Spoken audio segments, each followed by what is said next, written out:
1935, the Lions win the NFL championship. The Detroit Tigers take the World Series.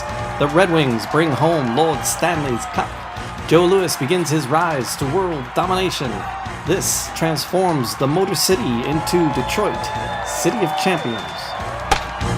Detroit City of Champions podcast. I'm Jamie Flanagan. Charles Avison.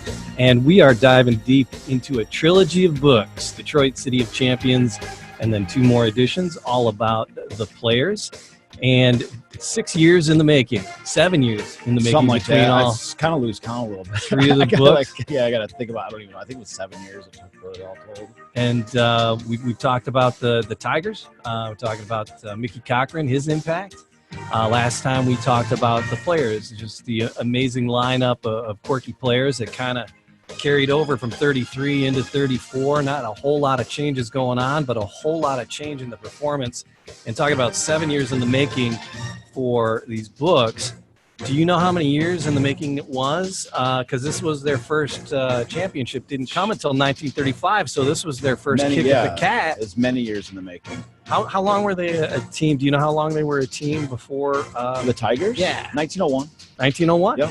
All right, from the get-go, huh? Yep, and then there was because that's a whole interesting story to itself. And before we even jump into what we're talking about, I can dive into it a little just a hair. So all right, so it was 33 years in the making, 32 years in the making to get to their first pennant.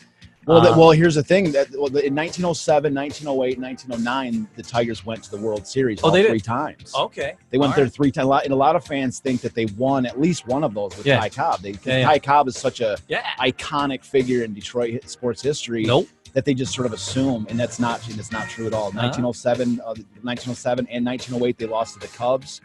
In 1909, they lost to the Pirates. So it was, they lost all three. And really, those World Series, them getting the World Series with Cobb and all that, was really what made the Tigers such an institution in Detroit. Right. They were a legitimate competitive team with Ty Cobb and all that. And, it's when Cobb left the Tigers in 1924 that the team just became rudderless. It was really just a floundering. It was really somewhat of a floundering organization after that point. And that was really the dark age for the Tigers, was between the 1924 when Cobb left and really 1934, a 10-year span where they were just, who were they? There was no identity to this team. Right, and then you get a lot of droughts. The Tigers, they're a team with some shining moments, and then a lot of droughts. We're living through another one right now. It's ugly. It's real ugly. We're in the midst of another drought right now, but that took us from those good years. You're not wrong. It seems like the whole history of the Tigers especially has been one of where they have these huge droughts, and then when they do come out of nowhere, so to speak, there's 2-3 just incredible magical years, and everybody gets really super excited, and it's the defining moment of many people's lives was I can't even tell you how many stories I've heard, especially on the road selling books at art shows and stuff like this, where I was there at the 68 World Series. I was there. It seems I think there was must have been 200,000 fans at that game, those games, because there was everybody was been there. The last time we won was 1984. 1984. It's been a drought. We've been to the World Series a couple times in the 2000s, but the last time we won, it's been a drought since then as well. I remember that. I graduated high school in 1984. All right. And I got a job working at Domino's Pizza. There you go. And it was nuts because Tom Monahan owned Domino's, and that was the year he bought the Tigers. And so we got to switch our uniforms from Domino's pizza hats to Detroit Tiger hats. We thought we were very, very cool. And the city was just cool. There was a mania for the Tigers. Oh, yeah. And then there was a mania for Domino's Pizza. We were crazy busy during the series. And then I've read Tom Monahan's autobiography, and he said it's called Pizza Tiger. Great book if anyone wants to read it. Yeah. And he talks about he was just talking about how he bought the team. Yeah, fascinating story just into itself. But also how the Tigers made Domino's literally a household name across the country. And it was already big. It was already on its way towards that point. By him buying, Domino's being associated with the Tigers, it really does. There is something to that idea of a branding sponsorship with the You know what I mean? Like with it being associated with a team like that, it really, it just exploded the name Domino's across the country. We had so one of the guys I worked with at the stores I was at in the suburbs, Jay Kirstein, I think Jay. I want to say Kirstein, but he was he became the manager of the Michigan Avenue store, the one right across from Tiger Stadium. That was that was a big deal to be the manager of the stadium store. Oh, I'm sure. Yeah. And this was a handful of years after '84. But we'd go in there and the trophy was there. Yeah. And they had special rooms and stuff. And it was cool. So Jay, we got to see that. It was kind of cool being that close to the stadium and all the memorabilia and stuff that was there. And that was a really cool experience. But we've had a hell of a drought since '84. It's been ugly. I mean, the 2000s, the Tigers went to the World Series a couple times. Well, there was the 1 year they were awful. Yeah. It was awful the 1 year, and then the year they went to the series. They went in 2006, and then man, I hate God. I think it was 2012 was the next one. There was another one after. I think it was. They had a horrific season, and then the next season, everybody was like, "Yeah, whatever." And then they made it to the series. Yeah. Because we went with some of my high school friends, and they it's like one of their companies had suites, and it was like the beginning of the year, and it's like, oh, we got to see 2 or 3 games at the beginning of the year from the suites, and then they started winning. Yeah. And it's like our suite parties were done because people wanted to go again. Sure. I kind of like when a team's failing because you get cheap tickets. Yeah. I say that in a book. One of my friends, Kevin Bush, I say that he tells me, he was like, oh man, I miss the old days where the tickets were crappy because it was so much easier to get tickets. Like you could have your whole section to yourself. Because I like going because the Detroit City of Champions. We're going to be talking about the Red Wings. We're going to be talking about the Lions, and just all the other 32 championships that were won. Yeah. In 1935. I like to go to at least one major sporting event for each team every year. I'm not a sport, and I told you I'm not a sports guy. I just love the city. I love the teams. Sure. I love the atmosphere. And I love going, and that's all Detroit had going for it was the love of the sport itself because we weren't champions in 32. Yeah, or 33. It's just like these people got excited about it. It was something to get really because you're in the middle of the Great Depression again. The attendance was fading terribly in 1933. It was at its worst level since 1907. Right. And it's the middle of the Great Depression. They got better things to spend their money on than watching a terrible team every day. So. But then all of a sudden, when Mickey Cochran comes to town and he's like, "We're going to the World Series, get ready!" We're winning the pennant. Yeah, they're like, "Okay," and then they did. And then they start as soon as they started winning, all these fans started to get really excited, and they started, coming to, it was something to get excited about. Right. And when there's no excitement, when everything's just down and everything, kind of like it's a tough time now. If something comes out right now and it sparks a huge bit of enthusiasm. People are going to gravitate toward it. Watch and see. The next thing that comes out right now that's that's not polarized, that has some kind of a universal appeal that's really exciting. Yeah. That you're going to see everybody just get really excited. I think it's something kind of like that with like the whole. I've been getting into the stock market and like Tesla lately has just been out of control. Yeah. And it's something like that. I think it's like that too. When there's something exciting in a time where everywhere you turn is negative and dark and everything's falling apart. Then there's something exciting. Everybody gravitates towards the benefit of that particular thing. Yeah.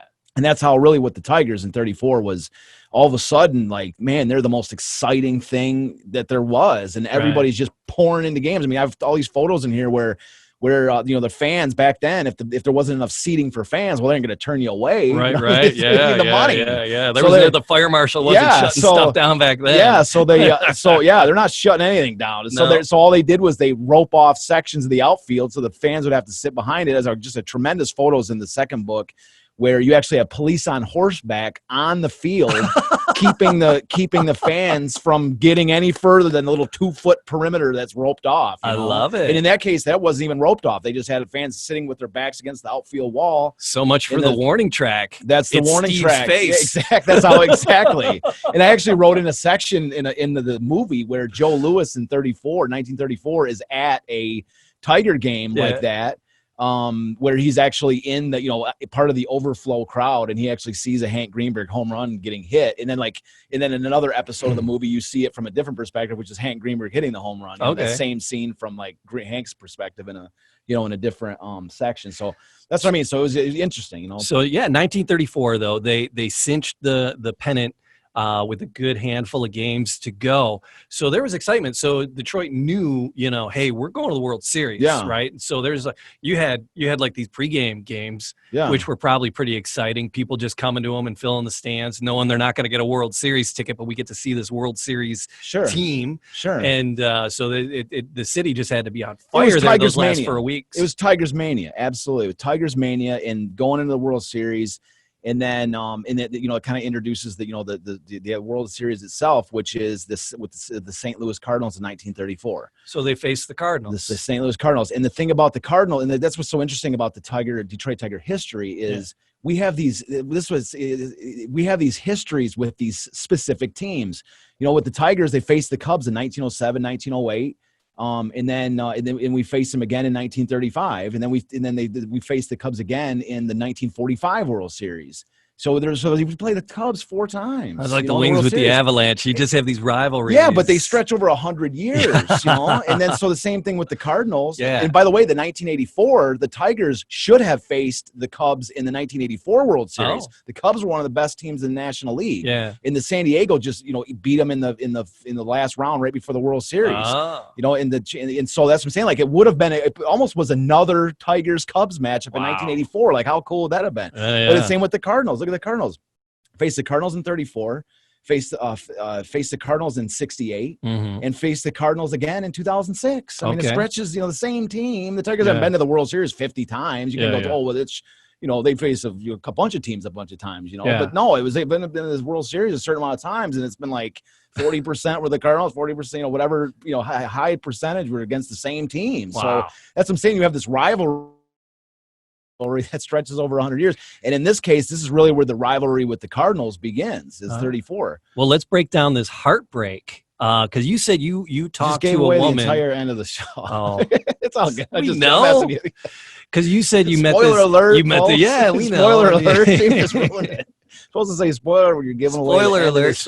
Well, if somebody's listening to this, come on. They're listening. We got like 10,000 listeners. They got to know. They got to know. They got to know that it was, Yeah, 30, no, you're right. We've already given it away a little bit. But so you said you were at one of the art fairs, and you had met a woman, because a lot of times you sell these books at an art fair, and you met a woman who was at the 34. Yeah, she remembers like 90 34. Or something. It was a few years ago. Yeah, and she said it was still the biggest heartbreak in her life. What was that? Yeah, she was like, I know they. I was like, yeah, the Tigers and all them won. We know somebody that's looks like they may have been there. I actually kind of defer to them to see, they'll look at the newspaper, the old newspaper, because I usually have the original when I do the shows. Yeah. And so the old news, they'll look at this old newspaper, and they'll and I'll be like, see anybody you recognize, and they'll be like, oh yeah, I remember this person. So, but she was like, she's like, I still haven't gotten over the 34 World Series. She's like, they won in 35, but she goes, it was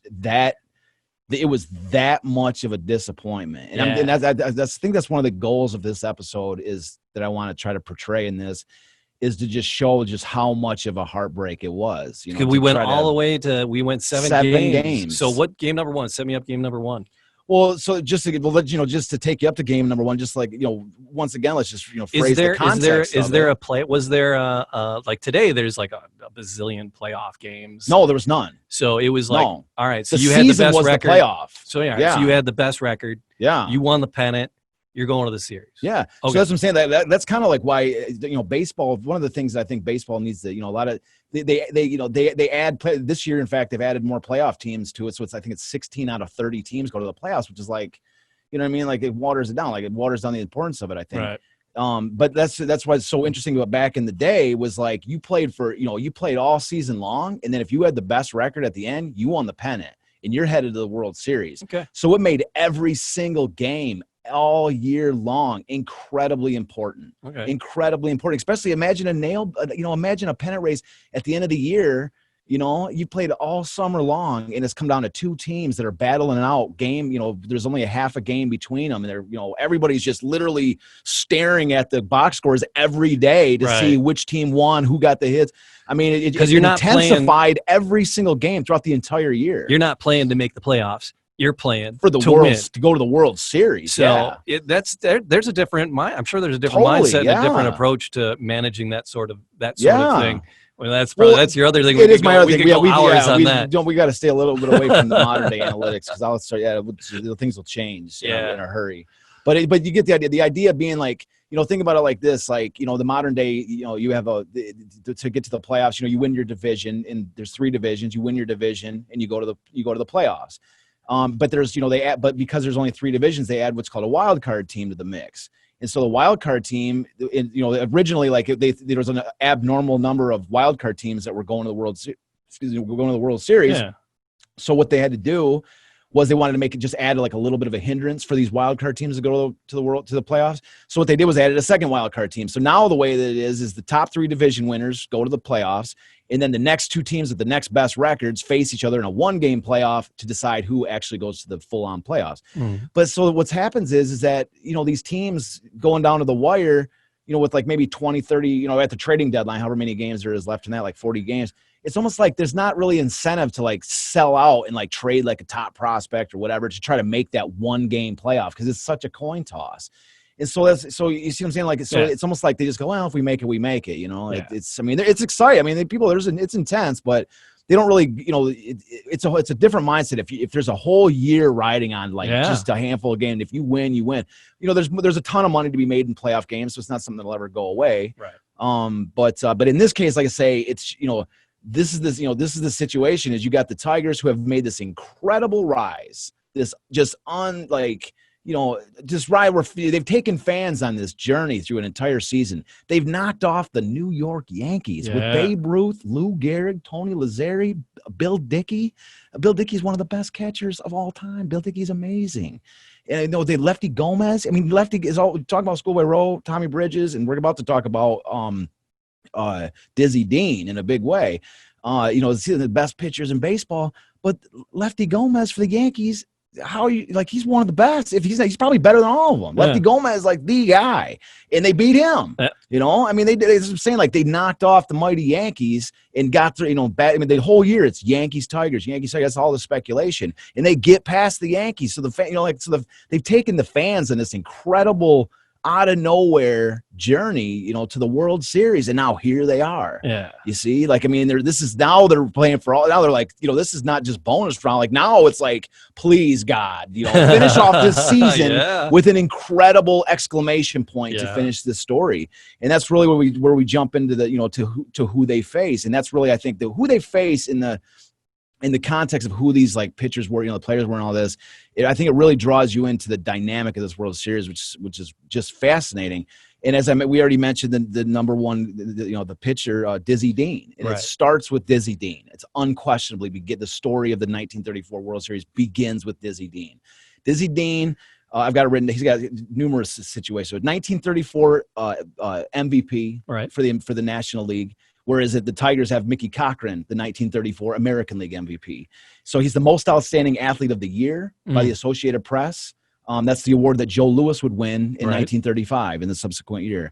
And he would be on the cover of Time magazine in 1935, just like Mickey Cochran, cover of Time magazine, Sports Center. So it shows you like what Mickey Cochran was to the Tigers, Dizzy Dean, this pitcher, was to the Cardinals. Okay. And so in 1934, he wins 30 games. Which I forgot what we say. There's 154 games that year. Was it 152? I thought 152. That's something like that.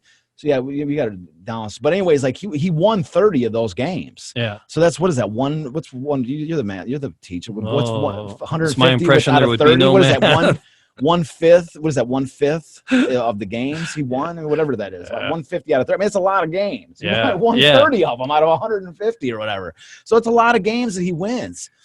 But besides that. Besides just the wins, you know, besides the fact that he's this dominant pitcher, is Dizzy Dean has this. He has got like you talk about athletes with swagger nowadays, or with this like a Muhammad Ali, like, you know, brash talking, predicting what they're gonna, you know, saying what they're gonna do, and then going and doing it. these type of athletes where they're like almost like showboats, but they do it because they're so much better than everybody else that when they do it, they're like, I told you I was going to do it. This is like another day at the office. They have so much confidence in themselves and swagger and brashness. That was Dizzy Dean. Like, I mean, in every way, like he was always just showman on the mound. In just incredibly, I mean, people, borderline arrogant. I mean, but at the same time, like I say, but everybody loved him in that regard. You see what I'm saying? He was like this brash pitcher. But anyways, so, and then besides that, he's got his brother Paul on the team, and he's the second best pitcher on the team, Paul Dean. So you got Dizzy and Paul, and they tried to attach the name Dazzy to Paul, so it was like Dizzy and Dazzy Dean. But Paul, it was just generally Paul. Yeah, he didn't really necessarily. It didn't really stick too well, but because Paul was sort of a more of a laid back character in comparison to his brother Dizzy, who was just this nutcase, really. Just a character. A character is a better word than a nutcase. He's just a total character. And so anyways, this Dizzy Lee is like, the team sort of like takes on this personality of Dizzy Dean. And they're like, I mean, Dizzy's from down south. He's from Arkansas, which is the same place as Schoolboy Rowe, so from down south. And there's sort of like, with the rise of Dizzy Dean and Schoolboy Rowe, there was this sort of like almost like a folklore that was created around these guys. That like you have these, that any kid like from down south farm boy could grow up to become the idol of millions. Like there was this sort of folklore that developed around them. And, that's like I say, that's that, that with Dizzy, he's like, that this team takes on this personality. So whereas the Tigers are a bunch of scrappers, they're a bunch of guys led by this, winningest guy, Mickey Cochran. The Cardinals were different because they were like, it was almost like they were, they would show up to games wearing, with dirty uniforms from the game before. They embraced this like dirty dog, terribly foul mouthed. We're gonna spike you in the game, like we're gonna do anything we can to win. The total scrapper type mentality. Yeah. And the nickname of this team, of this 34 of these Cardinals, is the Gas House Gang. They call it. It's one of the most almost like it's like a team that's almost like shrouded in mythology, legendary, really. But they call them the Gas House Gang, and there's so many different theories as to why they call them the Gas House Gang. Dizzy Dean owned a gas station, and they would say all these guys hung out there, the Gas House Gang. Another theory is that there was a term called a gas house back in the 30s, which referred to people that lived like near like a coal processing plant, which was like the underprivileged area, which they lived there, a bunch of gas housers type of thing.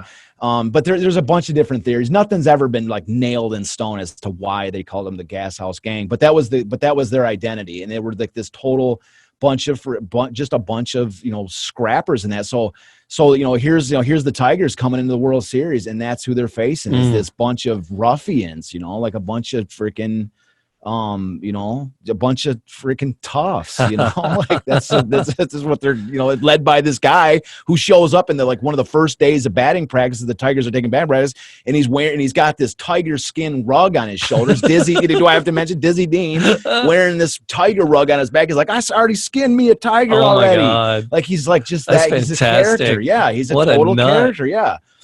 So so that's what I mean. So this is the guy that the Tigers have to beat. Is this guy who is like this invincible pitcher this year, right? Who is just like, and he's telling the world, just to give you another example of how good, a dominant level of he actually at one point said that that him and his brother were gonna win 45 games in 19, which is an unheard of number of wins, and or 40. I think he said 40 wins total, and they no, it was, he predicted that they were going to win 45, and on the day, on this one particular day, both players, like Dizzy, they each needed one more win to get to this 45 total. He said, me and Paul are going to win 45 this year, 45 games. And on the day that they were scheduled to basically win this 40, each of them, if each of them had won, it would have equaled 45 total games. Dizzy Dean, it was a doubleheader that they both pitched, 2 games in the same day. In that morning, in the first half of the doubleheader, Dizzy almost throws a no-hitter and only loses it in the 9th, and throws a complete game shutout to get to game number 44 that the two of them had won together. And then in the nightcap, the second game, his brother Paul does throw a no-hitter to win the 45th game. Like, that's the kind of season they had. They had their own sort of magical run in this year. And so, they come into this game again, just totally swagger. And there's also one more element that is essential to understand about this World Series it's not talked about anywhere. Which is the historical connections between Mickey Cochran and this team. Okay, I love when you say that. Yeah, it's like, because this isn't written about anywhere. Sorry, it's really Mickey not. Cochran connected to St. Louis. Yeah, so his connection is that when he was with the Philadelphia A's in 1931. So the Philadelphia A's went to 3 consecutive World Series, as we've mentioned, right? Yeah. And so 1929, 1930, they won these 2 World Series, and then in 31, it was their 3rd straight World Series appearance, and they lost. And in this particular, Dizzy Dean wasn't part of that World Series. He was just he was very early. He was right in the beginning of his career, and so he didn't pitch in that World Series. But there's a guy named Pepper Martin who was, and Pepper Martin has one of the best World Series in baseball history. I mean, leading hitter, leading run, scored the most, leading run producer, scoring the most runs of anybody in the World Series. Led in the hits, doubles, RBIs, and most in particular, really how it attaches to Mickey Cochran is stolen bases. He had stolen 5 stolen bases. Pepper Martin stole 5. This guy's nickname is the Wild Horse of the Osage. Okay. The Wild Horse. Okay, that's this. So this kid ran wild. He stole 5 bases, and who's the catcher? Mickey Cochran. So Mickey, takes losing incredibly hard, so they're going in the World Series, and this is a chance for Mickey to revenge this awful display from the 1931 World Series where Pepper Martin ran all over the place. So a chance for redemption, so to speak, right? With them. So it kind of sets up, it's. And I actually kind of one of the themes that I have in the movie with Mickey Cochran is that he's actually kind of tormented by this because he was such an intense winner loser. It would be hard to not imagine that he would be. He certainly remember what Pepper Martin did to him in the 31 World Series and be like, there's no chance he's doing that to me again. Right.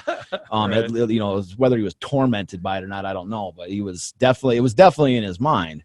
So anyways, it sort of sets up the situation here. So you've got 2 teams that basically have had these magical runs, through their seasons, and they're colliding in the World Series, and only one of them can win.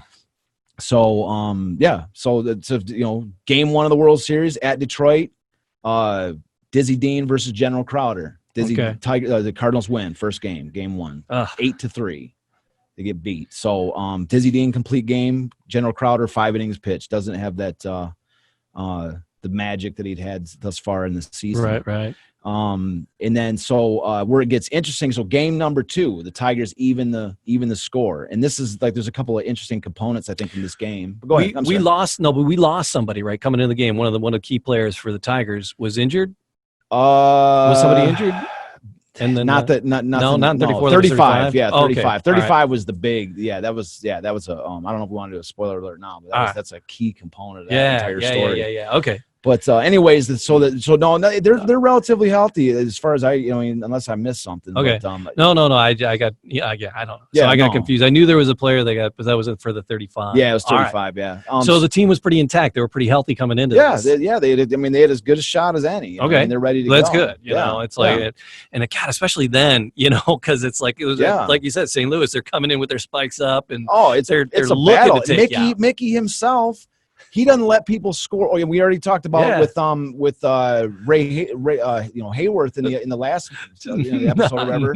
Ray Hayworth, how they didn't like people scoring runs on them, so they would hit the player as they came in, catch the ball, and then tag them. That. Now you're not allowed to run into the catcher. Right. But back then, and really up until a few years ago, catchers used to get exploded at home plate because the player would be coming around, from third and just barrel into him Deion Sanders, football player. I think Bo Jackson crushed a catcher too one time. And he's a football player. They know how to hit. Yeah. So anyway, so Mickey was famous for that. He was famous for taking the hit but still getting that out at home plate because the ball would be a split second or 2 seconds later, and he'd take the hit, then apply the tag. So amazingly healthy going into this series. Considering all that, Second game, who was on the mound for us in the second game? Second game, you got Schoolboy Rowe going against, Schoolboy Rowe That's going. a boy. Yeah. So anyways, in this case, in this game, this is a fascinating element of the game because the game goes 12 innings. Oh my God. Yes. And Schoolboy Rowe goes all 12 innings.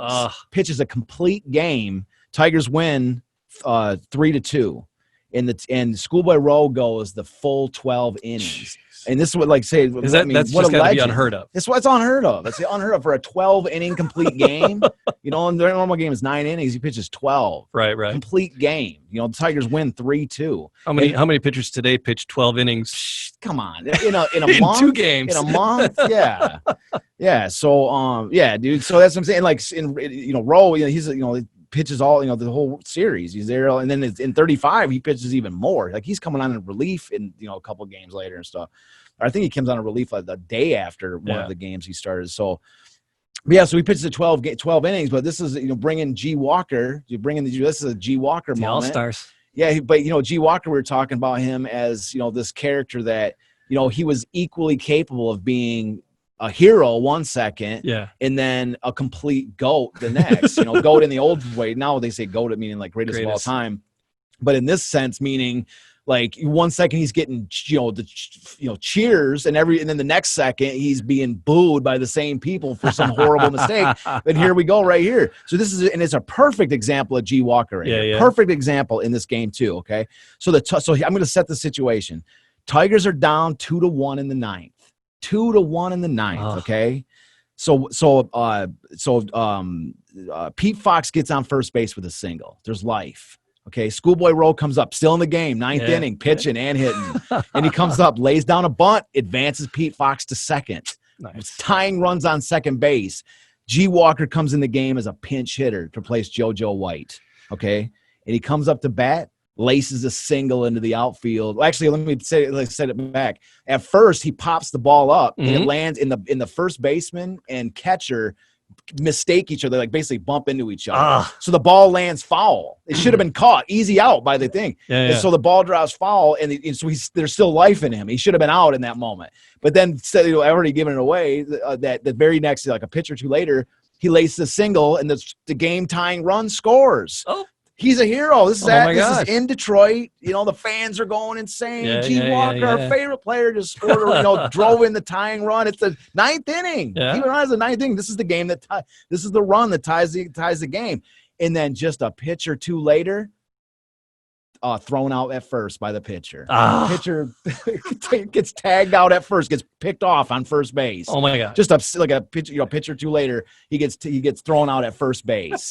So 1 second, he's just tied the game in the ninth. The game 2 of the World Series ties it in the ninth with this after this crazy bit of luck where the ball drops foul. So he's a hero. Wow, G Walker, we love you. And then the next second, he's tagged out at first. Just encapsulate his career entirety. That's it right there. That's what I'm saying. That just to bring in his story into these key moments where they go, he's the greatest ever. We love G. And then the next second, tagged out at first on a horrible play. But at least we're tied up. Well, now we're tied. Going into the extra innings. So I'm saying that's what just the maddening element of that player was like, they couldn't, I just look back and just go, knowing they knew that too. They knew that type of player that he was. And for years he had been like that. You got to wonder what he's walking back in the dugout. Well, there you go again, G. Dude, thanks a lot. Way to go. But you don't know whether to hug him and shake his hand or to friggin' smack him inside the head. What do you do? What I'm saying? That's like the type of character he was. And in fact, there's a great article that tied in, which is it was from a couple years earlier that the Bucky Harris, the previous manager, had tried to tame him. It's a fantastic. I love the quote because they tried to tame G Walker and just say, listen, every time you get on base, you're not to steal. Every time you do this, you're not to do this. They tried to to frame his, to be like, to tamper that, the wildness of him, and so he has a horrible year that particular year, dreadful, very, very mediocre year. Yeah. And so this guy says in there, he says, Look what they did to G. Walker. They've turned the wild Mustang of the range into old Dobbin. And they're like every, he says in this quote, is in the second book, he says, you don't win a race with old Dobbin. You don't win the race with the wild Mustang of the range. You see, like, it was just, but that was just the way he said, you don't win it with old Dobbin. Yeah. I just love, but I always love that terminology. Is like that. You don't win a race with old Dobbin. You win a race with the Dobbin's not going to do you no good. Yeah, that's what I'm saying. Like, he says, he goes, you're not going to win a race with old Dobbin. And he's like, everybody, drives everybody crazy. But at least he has the half moment of greatness, where some players don't even have that. Right. That's sort of the point. And Connie Mack actually made that point about him too. So the extra innings, was anything got us through those extras? Yeah, finally the Tigers win the extra innings. Goose Goslin singles in Charlie Gehringer for the winning run. Tigers win. Series is even headed into St. Louis. And then they get to St. Louis. Tigers beat the Cardinals 4-1. Tommy Britt, or I'm sorry, I take that back. Cardinals beat the Tigers 4-1. Oh. Paul Dean is the winning pitcher. Tommy Bridge is the losing pitcher. Hank Greenberg with an RBI triple is the only run of that the Tigers score. Paul Dean has a complete game. Tommy Bridges 8 innings pitched. So Cardinals are up 2-1 at that point. So Tigers said, Cardinals ahead in the series. Game 4. Still in St. Louis? Still in St. Louis. You have the El Knocker in the Tigers beat the player named Walker, pitcher named Walker, 10-4. So Tigers win. They even up the series. 10-4. Monster games by Bill Rogel and Hank Greenberg with 4 RBIs and 3 RBIs respectively. That's got to feel good on the road. Absolutely. So then you have El Knocker complete games. Cardinals, it took them 5 pitchers to get to the game. But here's an especially important element of this game was that at one point in the game, I forgot what inning it was, but at one point in the game, the Cardinals get a man on first, and Dizzy Dean enters the game as a pinch runner. Okay, like their best player comes in as a pinch runner. Right? Okay, and so he comes in, and then there's a play at second base. There's a ball gets hit to second base. Charlie Gehringer fields it, flips it to Bill Rogel at short, and Dizzy Dean's coming into second base, and he doesn't slide. He's like running face up, like he just runs in standing. Yeah. And Bill Rogel throws the ball, thinking that every player in the world is going to slide into the bag at that moment, but except he doesn't. Most of your pitchers, except for Dizzy Dean, who's like really not a professional base runner, right. He gets hit in the head by this ball, and there's this dramatic moment in St. Louis where all the Cardinals gather him up like in like a gurney type of a situation, and they carry poor Dizzy off. He's unconscious. They take him off the field. Dizzy after that. He's done. Yeah, he's like they're like, oh God, Dizzy. Tweet the birds. Yeah. So here's Dizzy. He's Dizzy's done. Oh my God, is Dizzy done or whatever? And there's they call it an apocryphal news article, saying like the next day that the doctors X-ray his head and find nothing. That's like the joke of the day. But he was fine. He came back and pitched the next day. He got beat the next game in Game 5 by Tommy Bridges. Tommy Bridges has a complete game. Dizzy Dean 8 innings pitched. But at this moment now, the Tigers have taken that. The Tigers are ahead in the series 3-2. Game 5. Where do we play that? Game 5 is in where I have it here again, St. Louis. Okay. Yep, St. Louis. So the middle 3 take place. So Tigers win 2 out of 3 in St. Louis. Nice. And so that's what I'm saying. So now the Tigers are up 3-2. This is like they're now they can maybe gamble a little bit in their play because this, like I say, they're up in the series. So we come back to Detroit for Game 6 for Game 6, and this could be it. This could be it. But unfortunately, it's not. So you have so Paul Dean and Schoolboy Roll both have complete games. And what's interesting about this game is you have Paul Dean drives in the winning run, which it turns out to be the winning run in the 7th inning. But the pitcher drives in the winning run, which is like one of my favorite things ever, is like when pitchers can hit. Yeah. That's one of the things I believe that baseball absolutely need. Like right now, like they're basically like people blame pitchers, like, oh, pitchers are so bad in baseball, they can't hit. Pitchers can't hit really. But like, whose fault is that? I mean, if you're not going to develop a pitcher to hit, why would you expect them to be able to hit? So the fault of that is not on the pitchers. The fault is on it's like saying you would have a different caliber and a totally different dynamic. of pitchers if they had to hit and run. Absolutely. Too. Yeah. Well, that's why I look at the way that the bringing the designated hitter into the American League. I've always viewed it as one of the worst things to ever happen in baseball. I grew up with a designated hitter. I always used to think that it was great, but I grew up with a traffic pylon. That's designated. Not gonna always a T-ball. That's different. Yeah, but the idea with the designated hitter was that it could, it would add allow older players to, that can't play a position anymore to still be in the game. But the question is why is that so important? Why is it so important to prolong a player's a longtime star's career? Why does the league have to do that? That's what my mentality is now. Like, I used to agree with that mentality, but now it's like, isn't it better to have like the next big thing coming up and playing a position? It's like, for pitchers, the dynamic that it used to be was that these pitchers, when you signed a pitcher, knowing that the pitcher had to hit, it forced you to say, okay, this guy can pitch great. That's great. How can he hit? You know what I mean? So if you had a pitcher, you could have, one guy who was like an elite pitcher, but a terrible hitter, right?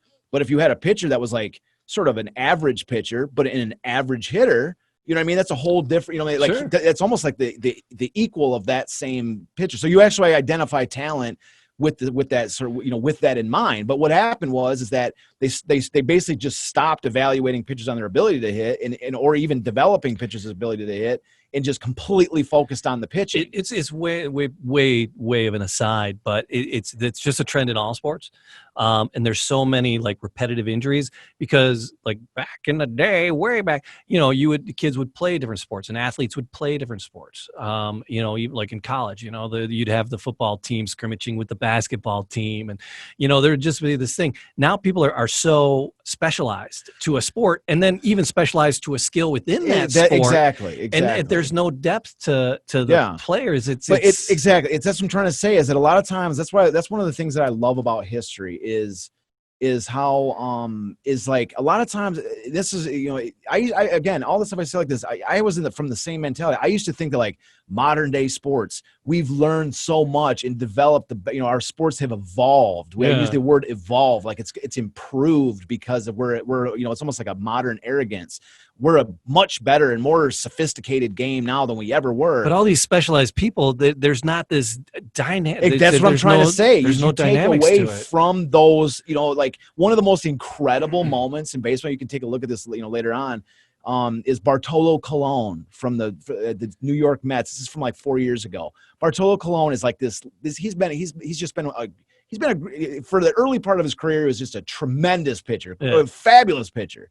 And as the guy, I forgot how old he is now. He's like 50 something, and he's still pitching, and he's still, serviceable. He can still, he's still decent. And he's put on weight, and he's a little larger now, and he's he's got this kind of big smile on his face, and he's just a guy that everybody loves, loves this guy. And so it was 3-4 years ago, Bartolo Colon hits his first home run of his career, right? I love it. And I'm telling you, if you want to see something special, most people watching the show have probably seen it because it's so, you look it on YouTube, but it's like probably 20 million hits for this, okay? I've probably watched it myself 10 times because it's such an incredible moment. Yeah. Because when he hits this, it's like the worst swing you ever seen, right? It's like almost like a one-handed swing, and the ball, is launched into and the fans are just going insane. Right, and then the announcer's going, "It's out of here, Bartolo!" It's so exciting in that moment, and that's what I mean. Like, it might have been kind of a joke that this guy had hit his first career home run after like 15 years in the majors or something, but it's iconic. We're sitting here talking about it now. That's what I mean. Like, but actually having games where the pitchers are, that's becomes, again, using the word dynamic again, that becomes a game dynamic. You have a guy like, Dizzy Dean was an awesome pitcher and really not a very good hitter, a terrible hitter. But you have Schoolboy Rowe, who was I don't think he was as good as Dizzy Dean as a pitcher, but he was a million times better as a hitter. Yeah. He's one of the best. Like I say, I think I said this on another show, is that he wasn't just a good hitter, a good hitting pitcher. He was one of the best hitters in baseball, just flat out. Like if you put him at first base, he would have been one of the best hitters in baseball. He was tremendous. And that's what I'm saying. So now you got a guy, with this Schoolboy Rowe, like that's a dynamic. Is a guy, I mean, his 16th win, Schoolboy Rowe drives in his own winning run to win the 16th game like that, and he was a legit hitter. So it wasn't a novelty. Right. You know what I mean? You actually had a guy that was like, imagine that kind of experience where the pitcher, and people will say, oh man, that's some old dinosaur. That's some old, that's some old, they call it what do they call that for baseball? That's a traditionalist view. That's not the modern view. Right. But the question, this is what gets me. All right, is that when it brings back to what you were saying about the specialization of sports, and it really has, because back in football, back in the day, same thing. Players would play both ways, offense and defense. Now they're like every positions. Like this guy's only to be used on third downs and passing situations. I'm a long snapper. Exactly. I'm only for long snapping. I'm only for this. I only do that. Same thing in pitching. Now baseball is a guy's like, you only use this left-handed pitcher in the 6th inning in the month of June against a right-handed, guy that was born in the 1980s or something. Like it's so specialized. It's crazy now. But the question that I have is the question where I'm trying to go with this is that looking at baseball, it is. And they're talking about getting rid of the designated hitter or adding the designated hitter in the National League for next year. In fact, they almost did it for this current season with this Corona situation. But just imagine this, and I'll imagine this for the viewer at home watching this, is that if the specialization increases, what's to stop teams now going forward? Okay, what's to stop teams now from going forward saying, we want a designated hitter for our second baseman. We want a designated hitter for our shortstop. Because they're not good hitters either. They're more known for their defense, right? Because they have so many pitchers and so many specialized pitchers. Now all of a sudden they have specialized defenders now. Guys are only defenders, and so now you got these major league teams that are like 70 roster size, and guys that are only playing. I only play defense. I only play offense. Right. Imagine that's the same. Like that's that going towards that. Like, does it make would that improve as far as? Would it make better, elite defenders and also elite hitters? Sure, it would. But would it be more fun to watch? Right. Would it really be that much more fun to watch? It's the trade-offs in abilities, like which you have to factor in for every team, which makes it interesting. Which makes it, which gives it that dynamic of. A Schoolboy Rowe hitting his own walk-off, whereas Dizzy could barely bunt the ball. That's what I'm saying. Like, like our advantage is like Dizzy's the best pitcher, but we got a guy that can hit and pitch. So like we actually have a better chance. You know what I mean? Like that's what I'm trying to say. So I just think that, the next step, I mean, it's the next, if you're talking, if you're talking about like the next step of the game, it might sound crazy to say, oh, there's a designated hitter for a second baseman, but record this episode. Remember, I said it first. So anyways, Game 6, right? Game 6. So Tigers, Tigers are ahead going into Game 6, and in Detroit, and Paul Dean beats Schoolboy Rowe to even the series. Again, so like I say, Paul Dean drives in the winning run in the 7th inning. And so it brings up Game 7, which, of course, needs really no introduction. Game 7, the final game. Where are they playing? In Detroit. Okay, stays in Detroit. So I guess it doesn't need a little introduction. It's in Detroit. So Game 7, everything's on the line. Prior to the game, the Cardinals manager, Frankie Frisch, she's also their second baseman. See, that's something back in the day they did everything. Guys, a second baseman, manager. Tigers had Mickey Cochran, a catcher, and their manager. Yeah. So they had 2-player managers battling against each other in the game. That's just tremendous. So anyways, in this game, the Frankie Frisch, the manager for the Cardinals, announces prior to the game that I forget his first name. Hallahan is his last name. The pitcher Hallahan. That Hallahan is going to start in Game 7, right? Old Hanrahan. Yeah. Oh, yeah. So Hallahan is going to start, and Ocker is going to start for the Tigers. And so Dizzy Dean had pitched 2 days prior, and so he's 2 days is kind of short notice to bring a pitcher back for another game. Usually, you'd like to get at least 3 or 4. Right. World Series is not uncommon for somebody to go 2-3 games in between pitching. But anyways.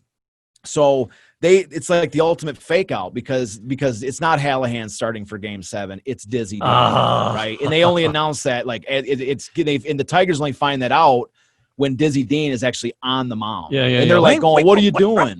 Yeah, they're like, "What are you doing? Are you warming up the guys? What are you doing? Yeah, and they're just like, "No, I'm about to beat you guys." He goes, "Don't worry." He says something along the lines of like, "Don't worry, it'll be over soon. Don't worry, it'll be over soon."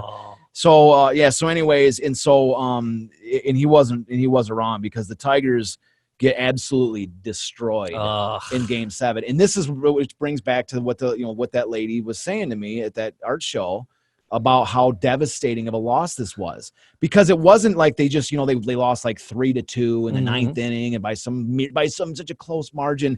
They were literally beaten in every facet of the game, in every single which way you could possibly get beaten. They make 3 errors. Well, first of all, they lose the game 11-0. Oof. Dizzy Dean's on the mound. Shut out. Yeah, shut out at home, 11-0. Yes, and not only that, but you have 3 Tiger errors. They make 3 errors, and not JoJo White and Goose Gosling. Okay, they make errors, but Charlie Gehringer. Yeah. Gehringer makes the 3rd error, and his nickname is the Mechanical Man. This is a guy that he's nicknamed that because of his one of the reasons is because of his elite fielding ability at second base. Like, he makes every play. And then here he is in the Game 7 of the World Series, makes an error. Like, this is Charlie. So every single thing of component that can go wrong. They burn through pitchers one after another. Eldon Ocker gives up 4 earned runs. Schoolboy Rowe comes in, gives up 2 earned runs. Chief Hogsett comes in, gives up a run. Tommy Bridges comes in and gives up 2 runs. I mean, they're just burning through pitchers that are just getting shelled. They just get drubbed in every single. And then to make matters even uglier is. We talked about it earlier episode is just mentioned it, but they call it the Medwick incident, and it's in the 6th inning, and the Tigers are getting beat. I don't even know. It looks like it's like 6-0 at that point. But there'd already been a couple incidents where the Tiger players had been spiked by Cardinal. In fact, Mickey Cochran and Schoolboy Rowe had both been spiked at one point or another, and had to go to after the game, go to the hospital to get their wounds patched up or whatever. Jeez. And so there'd already been sort of a couple other incidents leading up to this point, and then in the 6th inning, Ducky Medwick, they call him Joe Ducky Medwick. He's a Hall of Famer, but he's one of the best hitters on their team. Spikes Marv Owen at 3rd base, spikes him, and the Tigers are getting pounded at home, and this guy cuts this guy's legs off from underneath him at 3rd base, and it just takes the frustration of that day. And, now they actually have a face to put to their anger, and it's this Ducky Medwick. And so after the inning's over, the Medwick returns to his position in left field, and the fans they were just showering him with everything they could. Anything they could possibly get their hands on, they were throwing stuff at him. The bleacher creatures just not happy. And so he couldn't even take his position, and they could not calm this. I mean, there's this throng of humanity that they have in left field.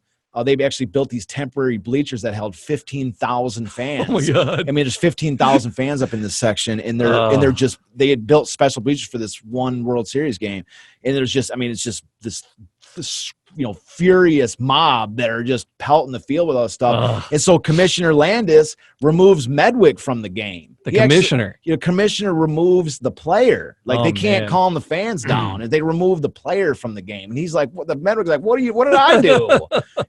What did I do to get removed from this game? And they're like, look, if we don't remove you from this game, it's never going to end. Right. These fans are irate, right? And so you might want to head to the bus now. Yeah, they were that mad. So so you can see this. That alone shows you the emotion at this moment where they know the season's over. Yeah. They know it's over. They know this incredible season has ended by their team just getting shellacked. And in their minds, they're thinking to themselves was this, the national media narrative at that moment is that the Tigers were really just had gotten lucky that year. They'd captured lightning in a bottle. Teams were on it, didn't expect them. They stayed healthy. They were, they sort of got lucky, I guess. Yeah. And so the fans in themselves, they might go, no, our team's awesome. We're going to come back next year. But you don't know that. No. You don't know that. This could have been their one chance. Yeah. And in their 3 chances prior, 1907, 1908, 1909, they hadn't been to the World Series since then. Yeah. Would there not be a World Series till 1968 again? 20 years. We're following the same pattern. Yeah. So you could see the frustration of these, of the moment and how they're, they're throwing stuff on the field. Of course, that shows one way, but just that, following the game, the disappointment, where it's like, they won the American League pennant. That's great. The American League championship, but they wanted a World Series. Yeah. Did you have anything about Mickey's reaction afterwards? We know what he says in spring training next year. Yeah. off the top of my head, I don't. Yeah. I'm sure I'm probably dredged something up out of the quotes in the back because there's a ton of season quotes at the end of the book. But usually he went hunting in the off season, calmed his nerves because he was so intense. Like he was just such an intense character that he'd have to go out into like Wyoming to go hunting for usually the off season to just get away from baseball because it was, it just consumed him when he was playing. But but I mean, his thing was, of course, going into 35 is like, it was that same Mickey Cochran that redirected these people's minds and being like, we went to the world, just like I said last year, we went to the World Series. This year we're winning it. Like this year, we're winning the World Series this year. And so, that redirected these Tigers fans from this sense of like grief to a sense of like the great expectations, the great expectations of 1935 saying, this is a new year. We're going to do it this year. Now it's like, now we know what we have. Now we can really get behind these guys and going to spring training and getting excited about the team. But sports are on the rise here in Detroit. 34 is bubbling up, right? Yeah. So you got Garwood doing some amazing stuff. You got the Tigers now had an amazing season. Yeah, the big thing was the Lions. The big thing was actually the arrival of the Lions in 1934. Yeah, along the so way. Was that like in the midst of this season? That the Lions when the Lions came again, the Lions they came from Portsmouth, Ohio, and they were a tremendous team in Portsmouth. They were Portsmouth, just like Green Bay was. It's just small funny town. to hear somebody say the Lions were a tremendous team. Well, they were the Portsmouth Spartans, and they were a tremendous. So you had the. It's just funny to hear. I'm just making Detroit jokes. I get you, man. I know it's sad. It is sad, but it's just going to make that when they do win a championship at some point, it's going to make it that much greater. I mean, this city is going to explode, man. Sure. If Lions win the Super Bowl, come on, it's going to be like the greatest party the city's ever seen. So next time we'll talk about the 35 Tigers, the team themselves, and then after that we'll get on to the Lions after that one. Yeah, so that's what's coming up in the next 2 episodes. It's all fun, man. They're such great. The Lions, the Lions is like, man, I can't wait for all of it. I look forward to it because it's fun. There's so much, and I think it's integral, really, sheds light on like who we are, how we got here, how these teams, were the Tigers, like this is really like, where we, the mania that came in these seasons kind of, it almost shows just the kind of mania that we have, in 68 and 84 and these other big seasons that the team has. So next time is going to be Great Expectations. We're going to look at the team. Tigers, yep. And then from there, we'll move on and start talking about the Lions themselves and them getting into the city because we're gonna save like the 3 winning for later on. We're gonna dive into the teams and we'll get to those winning. Yeah, so if anybody's games. watching, we lead up to these events, to the 35 World Series, the 35 NFL Championship, the Joe Louis's greatest fight in 1935. Yeah. The defining moments of each of these teams' year. We want to put them all together at the end because they happen in such a short amount of time. Yeah. They happen in such a condensed time frame. And that's how I wanted to cover. I wanted somebody to be able to watch each episode or maybe even watch one episode where we just, ramble through them all real quick and then break. Because that was one of the biggest things with these books is that the story of the City of Champions or the story of Detroit sports has always been told in piecemeal fashion. Sure. The history of the Tigers, the history of the Lions, the history of the Red Wings. Yeah. And a lot of times we're like, oh, I only care about the Tigers, so that's all I want to read. But I hope the viewers are starting to see, and people are starting to see is that, these stories are really all intertwined with each other, with the Lions coming to Detroit, the NFL sees an opportunity to take advantage of the new enthusiasm of the renaissance of baseball. And they named the team the Lions based on the Tigers. They wanted to keep it with the jungle theme. And they nicknamed their marketing their best player Dutch Clark as the Ty Cobb of football. I mean, these are not coincidences. They're trying to associate with the wildly popular Tigers to establish an NFL team, whereas 3 NFL attempts in Detroit had failed. Yeah. You see, that's what I'm saying. Like it's understanding how all these teams intersect in this story is essential for understanding Detroit sports history. I would go so far as to say that the autos and manufacturing, and then the music, Motown, and all the other music that we have, and then this year in sports is what creates the soul of the city. 100%. It really, I think it's critical to understanding why people say Detroit soul, and this is like a third of it. Absolutely, right here in this. Yeah, year. that's like I've said it before. Like the idea, it's like trying to understand why Detroit's the Motor City. without mentioning Henry Ford. Yeah. You can't do. You try explaining the history of Detroit as the autos, as the Motor City,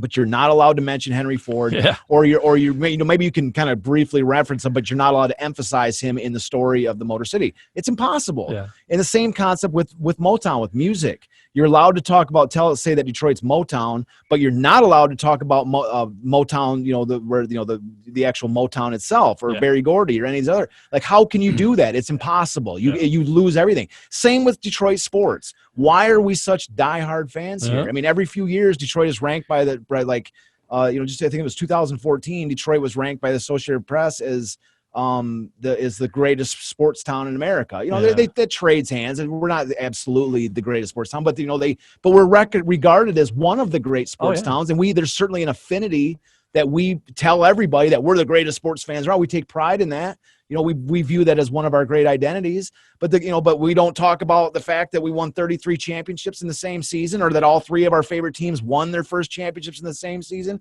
or that Joe Louis, who's one of the most impactful, one of the most, broke, like Jackie Robinson, breaking color barriers. Jackie Robinson himself said there would be, I would not have had my opportunity in baseball if it wasn't for Joe Louis in boxing. And Joe Louis comes out of Detroit in 1934 and 35. Yeah. So that's what I'm trying to say is, like, this story intersects all of it. His story is, it's important, And I say we were diving deep into the stories, but really, honestly, we're just scratching the surface. There's so much. Yeah. This is like a 7-year labor of love for you. Yeah.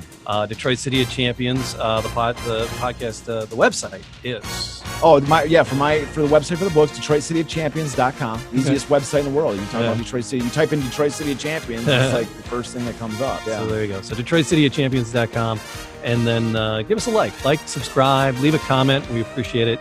You can email us. There's ways to get a hold of us off of the Detroit City of Champions website, and then of course Facebook and that too. Yeah, Facebook going. Yeah, what's the face? Is it it's Detroit City of Champions on there, isn't it? Yeah. Yep. Okay, good. Yep.